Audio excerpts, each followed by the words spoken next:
যুবকদের আকাঙ্ক্ষা, নারীদের নিরাপত্তা নিশ্চিত ও শিশুদের ভবিষ্যৎকে অগ্রাধিকার দিয়ে নির্বাচন ইশতেহার ঘোষণা বাংলাদেশ জামাতে ইসলামীর। ঘোষিত ইশতেহার জনবান্ধব, ব্যবসা বান্ধব এবং শান্তি শৃঙ্খলা নিশ্চিতে সহায়ক হবে এমন দাবি দলটির আমির ডাক্তার শফিকুর রহমানের। রিপোর্ট রিশান নাসরুল্লাহর। স্বাধীনতা, সার্বভৌমত্ব ও ইনসাফভিত্তিক রাষ্ট্র গঠনের ২৬টি বিষয়ে অগ্রাধিকার দিয়ে ত্রয়োদশ জাতীয় সংসদ নির্বাচনে ৪১ দফা নিরাপদ ও মানবিক বাংলাদেশ শিরোনামের ইশতেহার ঘোষণা করেছে জামায়াত ইসলামী। একটি রাজনৈতিক দলের ইশতেহার একটি নির্বাচনকে সামনে রেখে এটি কোনো দলীয় কর্মসূচি নয়, বরঞ্চ একটি জাতির প্রতি একটি দলের চিন্তা, তার ভিশন, তার পরিকল্পনা এবং কিভাবে সে আগামীর দেশটাকে সাজাতে চায় তার একটি জীবন্ত দলিল।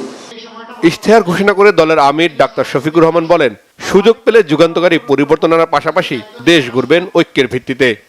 ইশতেহার রচনা করেছি মায়ের জাতিকে সম্মান দেওয়ার জন্য।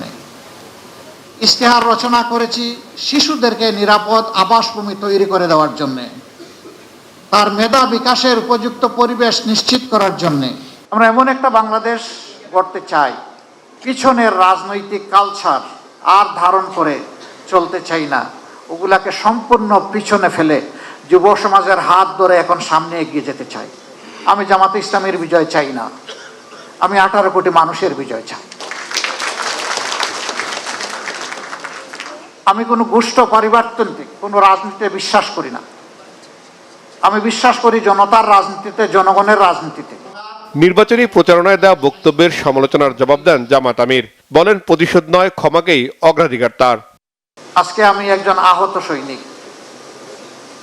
গত কয়েকদিন ধরে দেখেছেন যে আমার উপর চতুর্দিক থেকে মিসাইল নিক্ষেপ করা হচ্ছে।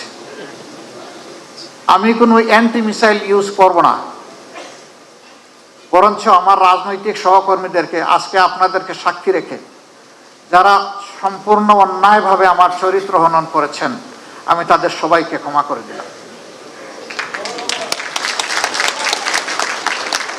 কারণ আমার রক্ত এবং মেজাজের সাথে প্রতিশোধ মানায় না, যায় না। আমি প্রতিশোধের রাজনীতিতে বিশ্বাস করি না।